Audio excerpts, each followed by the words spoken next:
Okay, hello everybody, and welcome to today's lesson. We're going to talk about section 10.6. Now, in the last lesson, 10.5, we talked about tangent lines and some properties involving tangent lines and circles. Here in 10.6, we're going to talk about secant lines, what a secant line is, and some properties that you can use to solve problems involving secant lines and angles that are formed with circles. So first of all, let's talk about what a secant line is. Well, we said that a tangent line was a line or segment or something like that that intersects a circle at only one point. What a secant line is any type of line that intersects a circle at 2 points. So basically it goes through the circle and it hits it at 1 point when it enters and it hits it at 1 point when it exits. So a secant line or a secant intersects a circle at 2 points. Different than a tangent line, only intersecting at exactly 1 point. Secants can look different. You could have an actual line that goes through the circle, like this, intersecting once, intersecting twice. You could have even like a segment or a ray. So it doesn't have to be an actual line with arrows on each, and it could be a segment like this. It could even be a segment that hits twice, once, twice like this. That is actually a chord.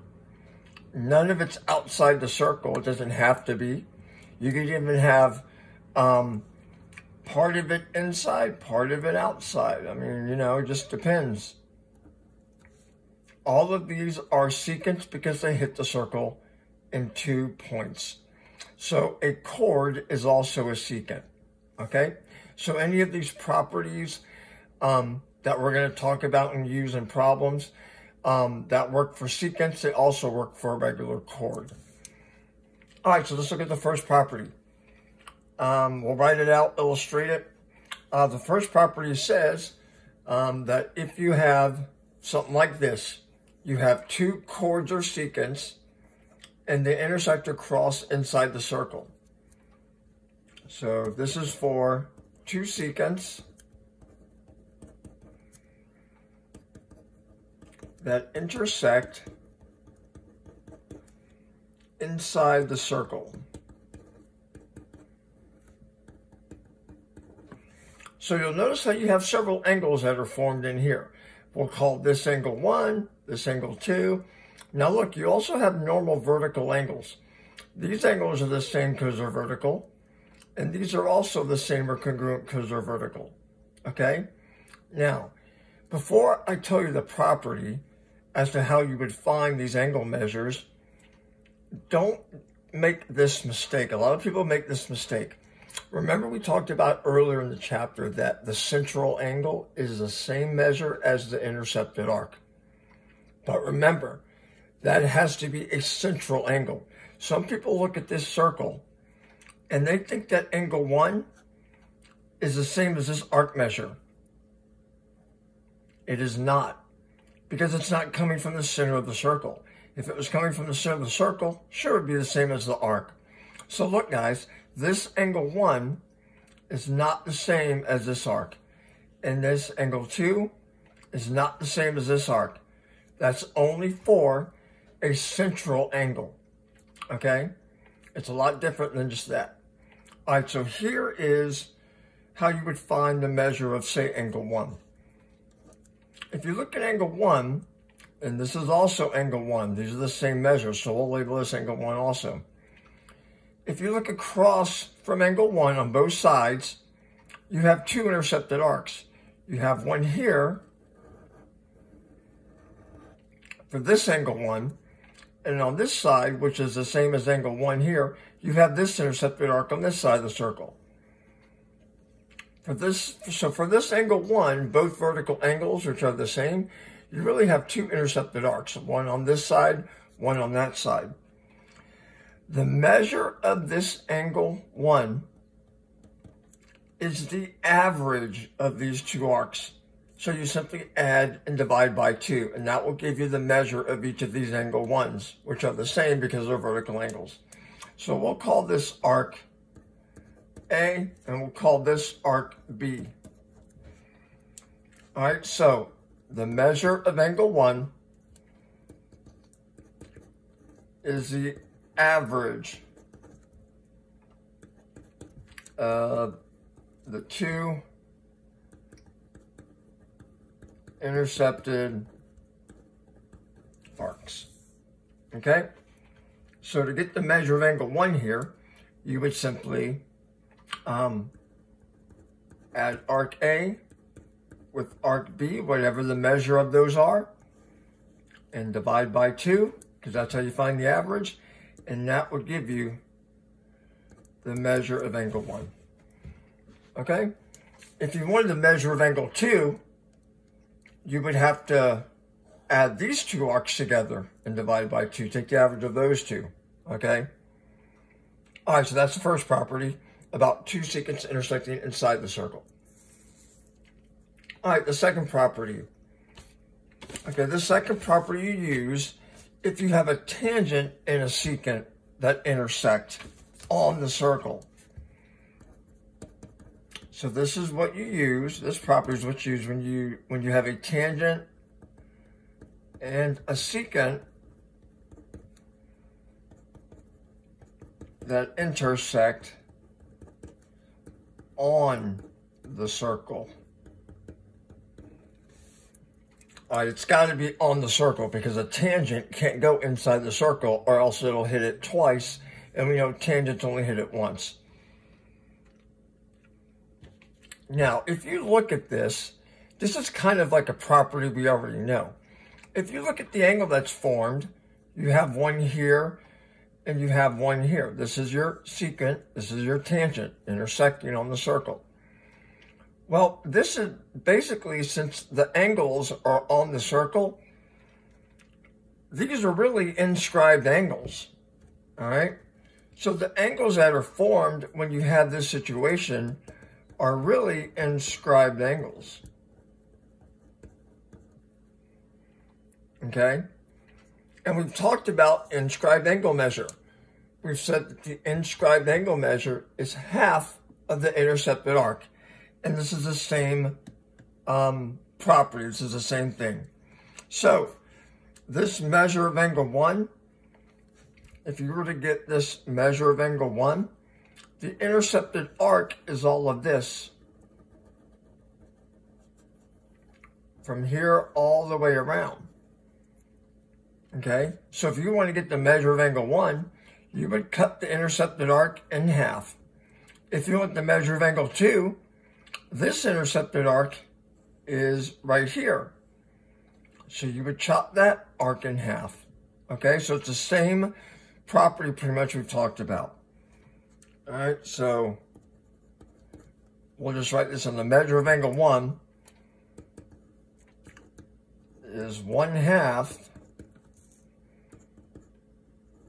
the intercepted arc. Okay? And then the measure of angle 2 would be half of this intercepted arc. All right, let's go to property 3.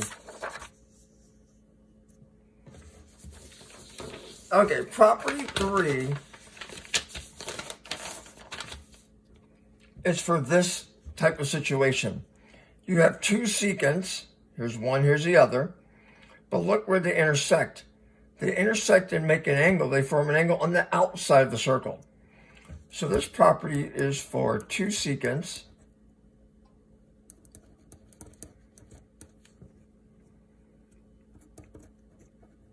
that intersect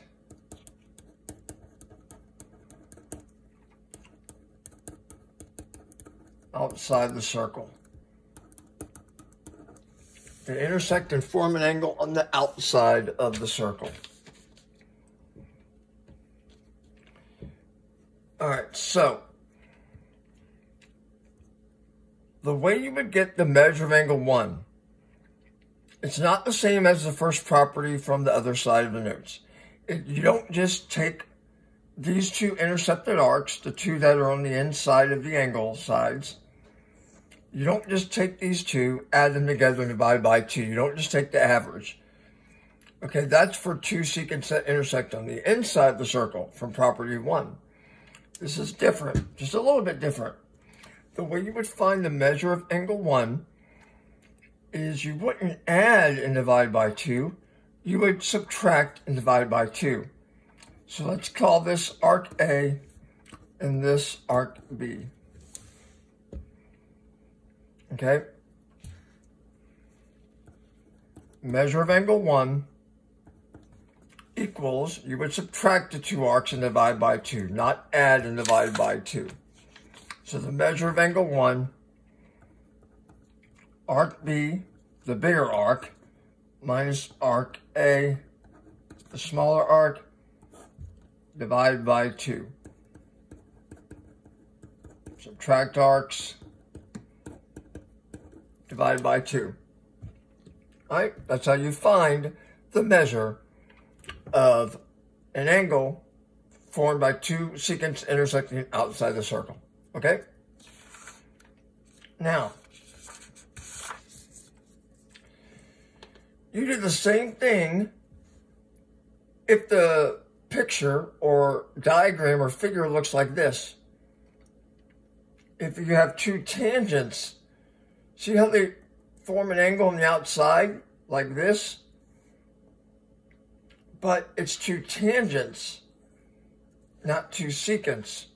But you do the same thing. You still subtract the arcs and divide by 2. So it's the same for two tangents. So the two intercepted arcs would be one right here, and then this one over here. So that arc and that arc. So to get this angle, you would subtract this and this, subtract those two arcs and divide by 2. Same thing. So two secants that make an angle on the outside, or two tangents that make an angle on the outside, or also if you have one of each, one secant and one tangent. Okay? They still can make an angle on the outside of the circle. This is your tangent, this is your secant. So same for also one secant, one tangent. You still subtract the arcs and divide by 2. This is one of your intercepted arcs right here, and this is your other intercepted arc. Okay, so you would subtract these two and divide by 2 to get the measure of angle 1. All right, so that's the third property. Let's go ahead and do some quick problems below. Practice using the 3 properties that we have discussed. All right, number 1, we want to solve this for angle X right here. Now, here are the two arcs we're given, 50 and 84. But these two intercepted arcs are for these two angles next to X. So first we're going to find out what that is. All right, so since they intercept on the inside of the circle, two secants, we're using property 1. So we take the average. So 84 plus 50, divide that by 2. That is 134 divided by 2, which gives us 67 degrees. Now 67 is for both of those angles. Since we want X, the one right next to it, since they form a straight line, linear pair, since that's 67, you can simply subtract from 180 and come up with 113 for angle X. All right, number 2.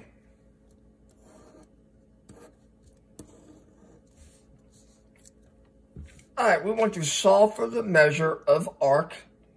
Looks like a big arc, a major arc, ACB.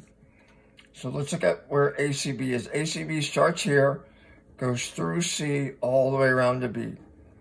So we want the measure of this arc. Now you're not given this angle for that intercepted ACB arc, rather you're given the angle next to it, 58. So there's two ways you can do this. You can find the angle next to 58 and then use the property to get the arc. Or if you want, since you're given this angle, you can find the intercepted arc for it and then use this arc to get the ACB arc. Either way you do it. Now, this is a straight line, so these two angles form 180. So if we go ahead and subtract 58 from 180, it gives us, 122? So this angle here is 122.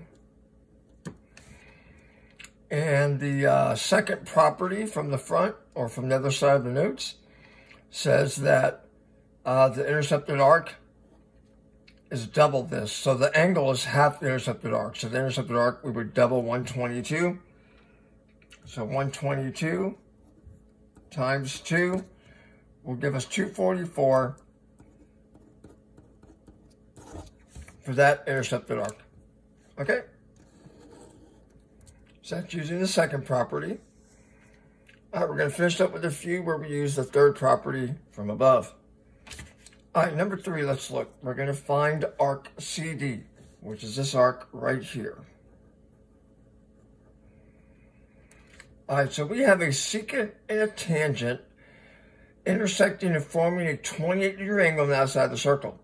So the property 3 above says that this angle measure, the way you get it is you subtract these two and divide by 2. So let's call this arc X. All right, and let's set up a little equation. All right, so this arc X minus 51. If we divide that by 2, because you subtract and divide by 2 to get 28, that should equal 28. All right, now we just have to solve this algebraically. So if we multiply both sides by 2, we get 56. And now we simply add 51.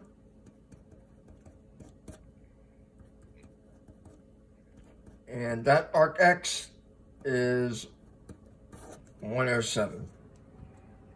Okay? It's kind of like working backwards to find one of the arcs.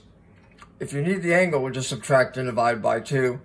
But since we had to find one of the arcs, we just set up a little equation, solved it algebraically, kind of worked backwards. All right, let's look at number 4, the last problem. All right, what does it want us to find? It wants us to find the measure of angle A, which is right here. Let's just call that, I don't know, X or whatever, just in case we set up an equation. Now, all it gives us is 230 degrees for this arc, starting at R and going to T. Now, this is still the third property because you have two tangents forming an angle on the outside. So, if we subtract these two and divide by 2, that will easily give us that angle. But we have one of the arcs, 230, but we don't have the second arc. That's right, we can get it easily because 360 total. So 360 minus the 230 leaves us what, 130? So the second arc, the second intercepted arc is 130. Now we have what we need.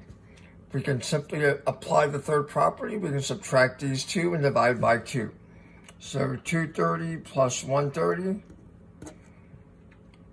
I'm sorry. Look what I did. I added. Don't add. We got to subtract. 230 minus 130 is going to give us what? 100. Divide that by 2. And 50 degrees is the measure of that angle X. All right, guys, that is it for 10.6 for today. You guys take care. See you next time. Stay healthy. Bye-bye for now.